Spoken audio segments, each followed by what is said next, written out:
Assalamualaikum warahmatullahi wabarakatuh. Kami dari kelompok 14 akan menjelaskan tentang stimulus respon menurut Neil Miller and John Dollard. Sebelumnya, perkenalkan anggota kelompok kami. Yang pertama ada Nur Fitria, NIM 09.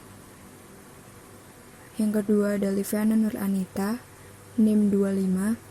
Dan yang ketiga ada Sevia Alika Putri, NIM 43. Yang pertama ada struktur kepribadian. Struktur kepribadian menurut Dollard and Miller. Kebiasaan atau habit adalah satu-satunya elemen dalam teori Dollard and Miller yang memiliki sifat struktural. Habit adalah ikatan atau asosiasi antara stimulus dengan respon yang relatif stabil dan bertahan lama dalam kepribadian. Namun susunan kebiasaan itu bersifat sementara. Maksudnya, kebiasaan hari ini mungkin berubah berkat pengalaman baru keesokan harinya. Seperti contoh, saya terbiasa mengerjakan tugas di malam hari. Namun, karena suatu keharusan, saya harus mengerjakan tugas di pagi hari. Dan karena saya mengerjakan tugas di pagi hari, saya merasakan banyak ide-ide yang saya dapatkan. Sehingga saat saya mengerjakan tugas tersebut bisa berjalan dengan lancar.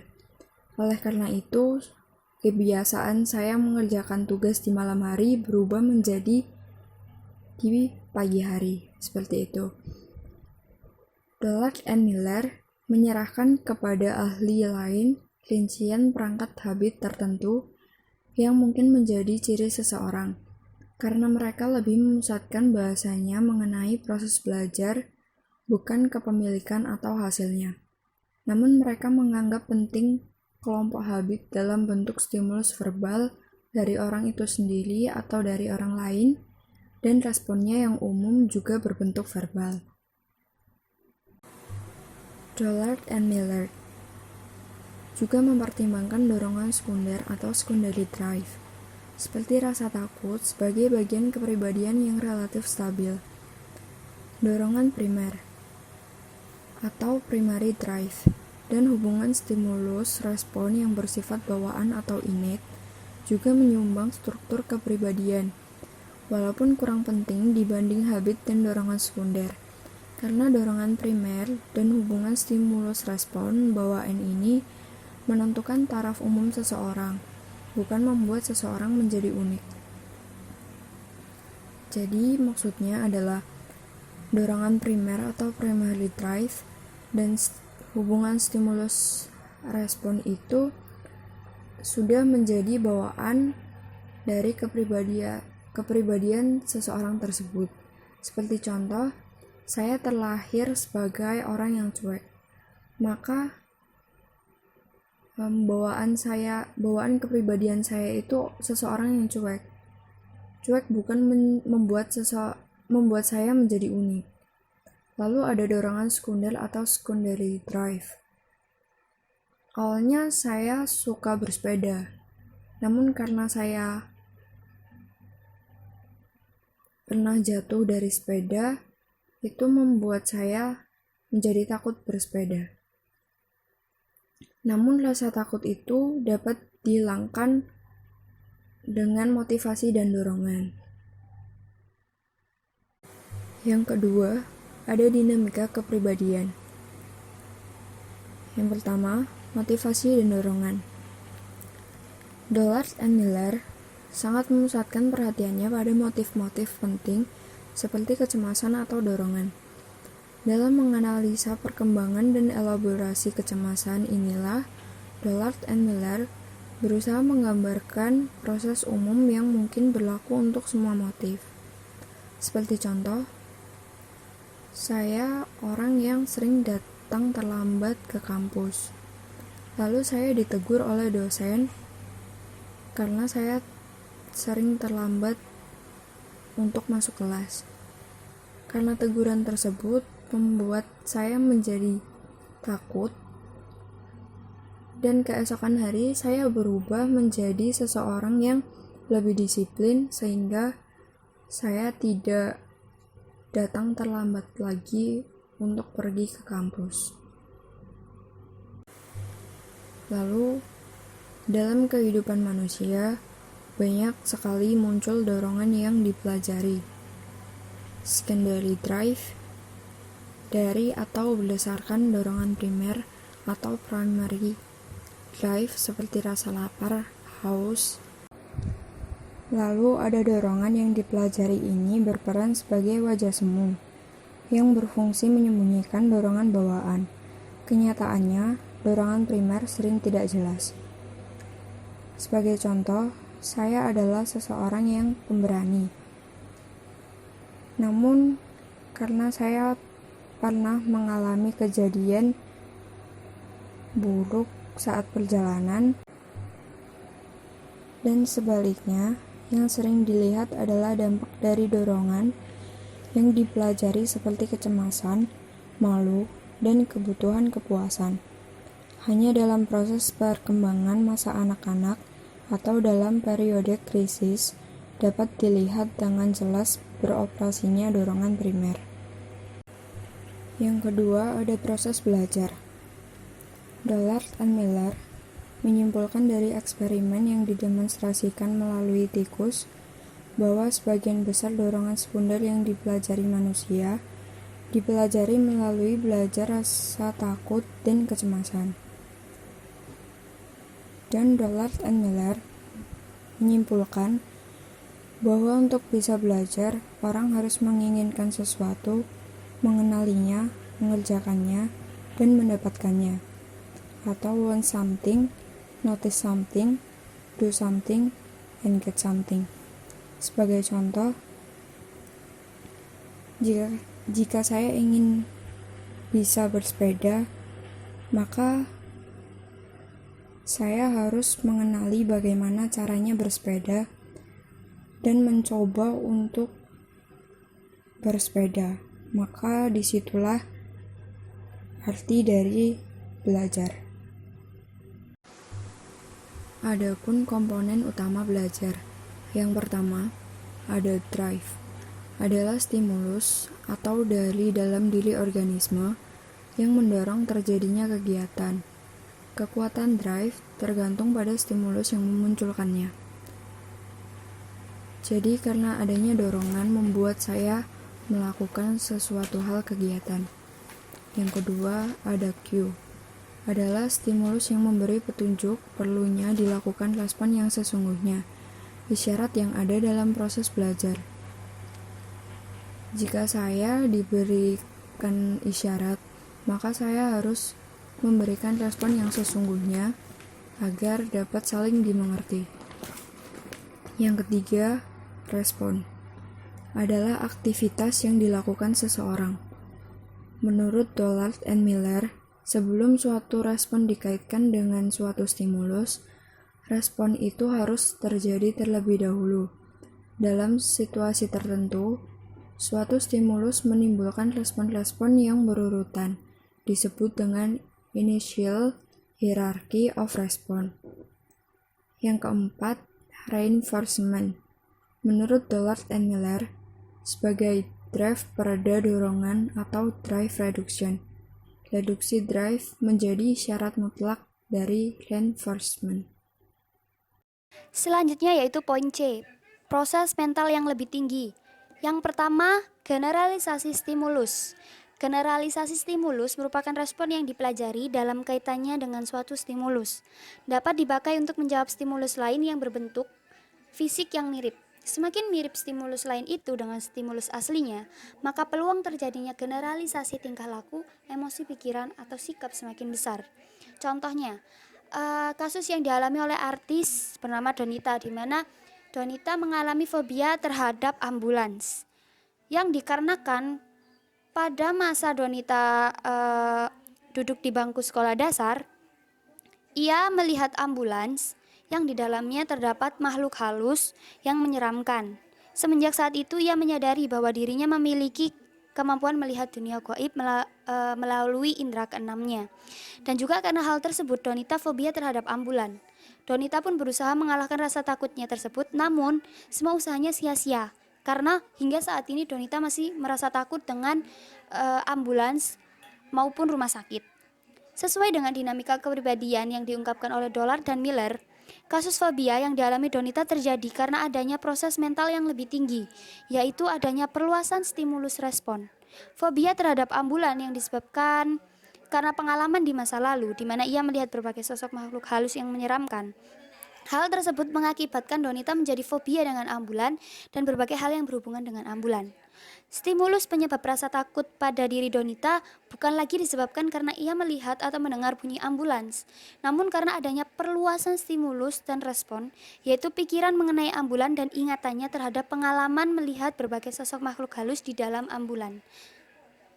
Yang kedua yaitu reasoning, yang merupakan proses pemecahan masalah yang lebih efektif, tidak memerlukan try and error lagi. Ada proses berpikir yang biasanya disebut alur berpikir atau train of thought.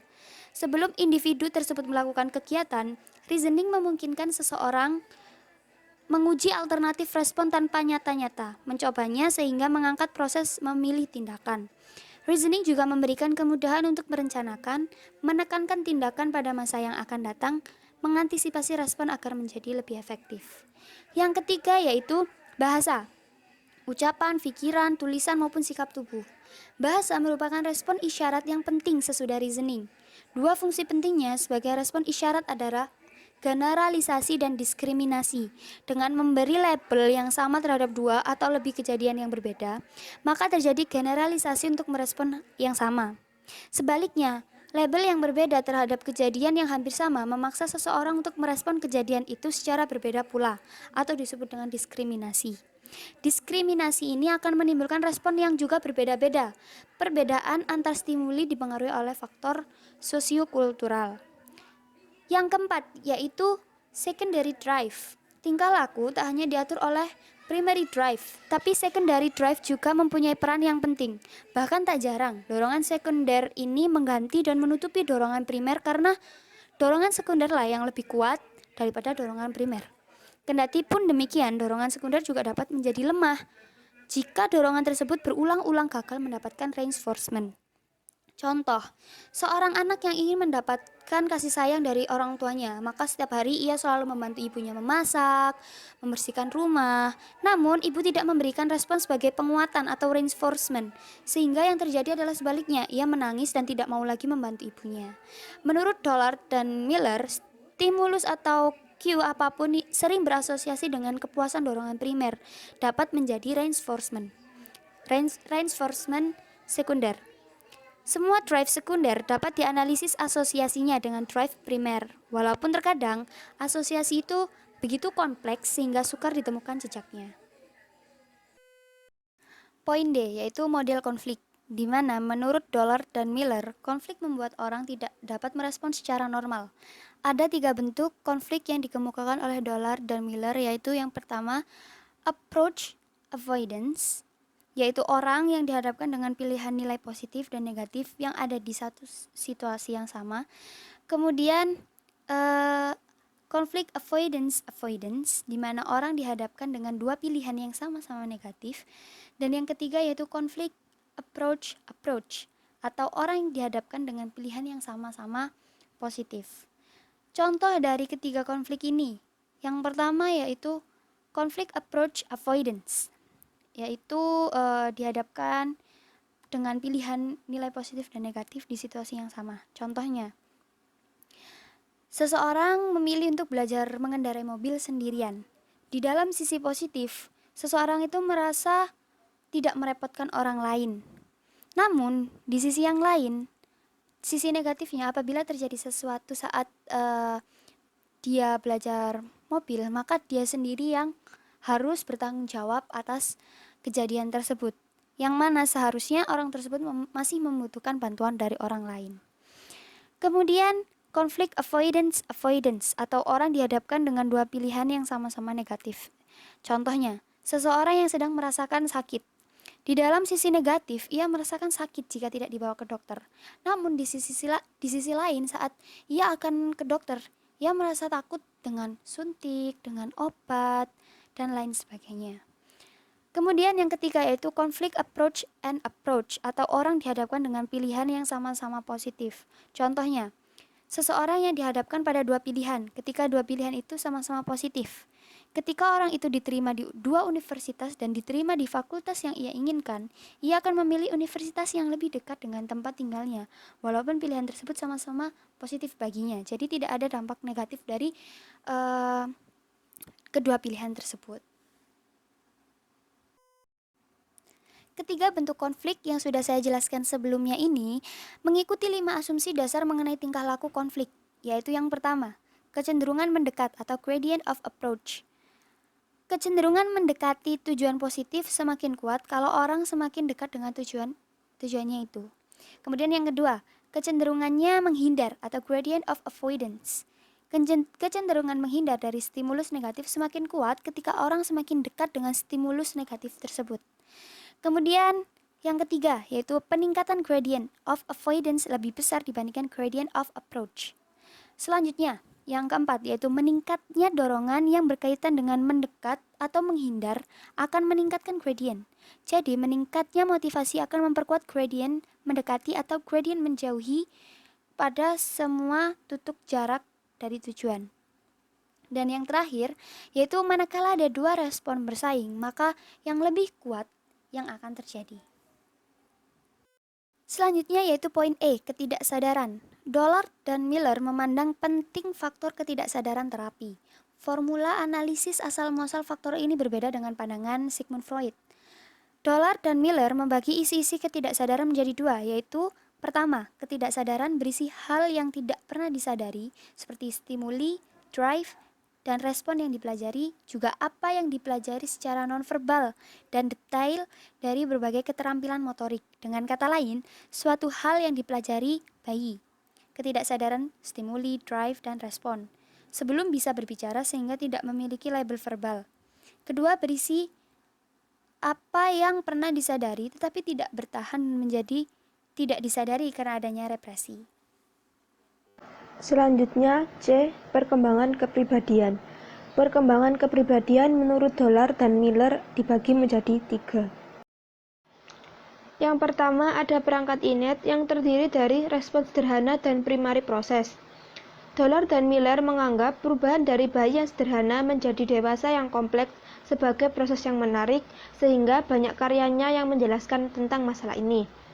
Melalui proses belajar, bayi berkembang dari 3 repertoire tingkah laku primitif.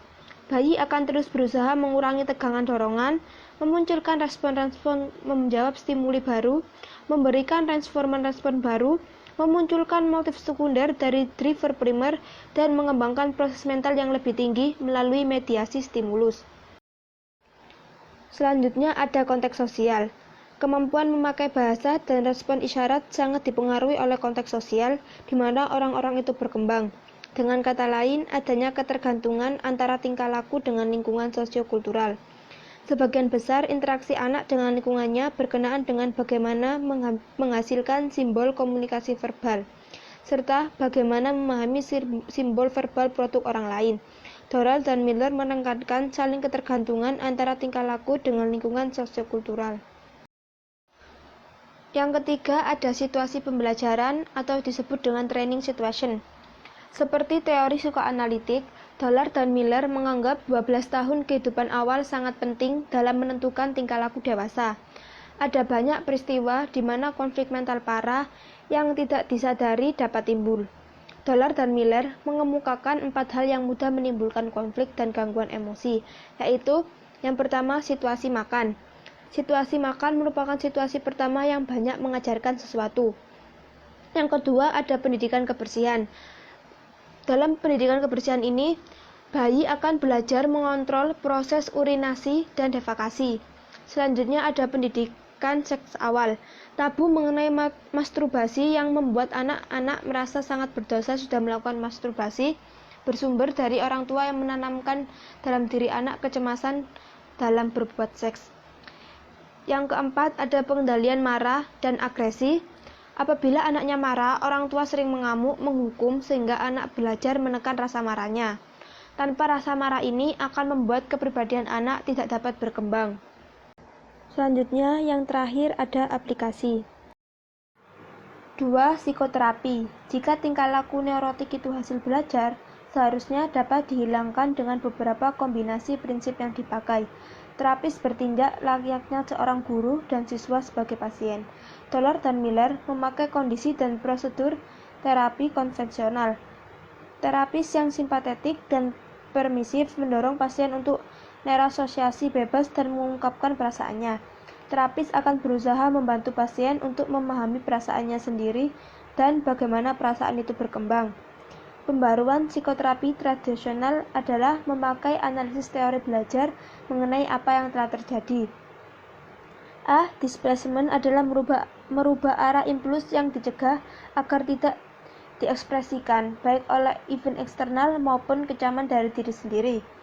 B. Sublimasi adalah bentuk displacement yang lebih adaptif karena energi yang ada tidak ditumpahkan ke bentuk yang asli, tetapi disalurkan ke dorongan lain yang bisa diterima. C. Belajar menguasai sistem syaraf otonom adalah eksperimen Dollar dan Miller menunjukkan bahwa binatang dan manusia pada tahap tertentu dapat belajar mengontrol respon. 2. Psikoterapi. Jika tingkah laku neurotik itu hasil belajar, seharusnya dapat dihilangkan dengan beberapa kombinasi prinsip yang dipakai. Terapis bertindak layaknya seorang guru dan siswa sebagai pasien. Dollar dan Miller memakai kondisi dan prosedur terapi konvensional. Terapis yang simpatetik dan permisif mendorong pasien untuk neurasosiasi bebas dan mengungkapkan perasaannya. Terapis akan berusaha membantu pasien untuk memahami perasaannya sendiri dan bagaimana perasaan itu berkembang. Pembaruan psikoterapi tradisional adalah memakai analisis teori belajar mengenai apa yang telah terjadi. A. Displacement adalah merubah arah impuls yang dicegah agar tidak diekspresikan, baik oleh event eksternal maupun kecaman dari diri sendiri. B. Sublimasi adalah bentuk displacement yang lebih adaptif karena energi yang ada tidak ditumpahkan ke bentuk yang asli, tetapi disalurkan ke dorongan lain yang bisa diterima. C. Belajar menguasai sistem syaraf otonom adalah eksperimen Dollar dan Miller menunjukkan bahwa binatang dan manusia pada tahap tertentu dapat belajar mengontrol respon. Ya, sekian yang bisa kami sampaikan, kurang lebihnya mohon maaf. Jika ada pertanyaan, bisa mengirimkan emoticon love pada grup WhatsApp dan nanti kami akan tunjuk, lalu silakan mengirimkan pertanyaannya dan kelompok kami akan menjawabnya. Terima kasih.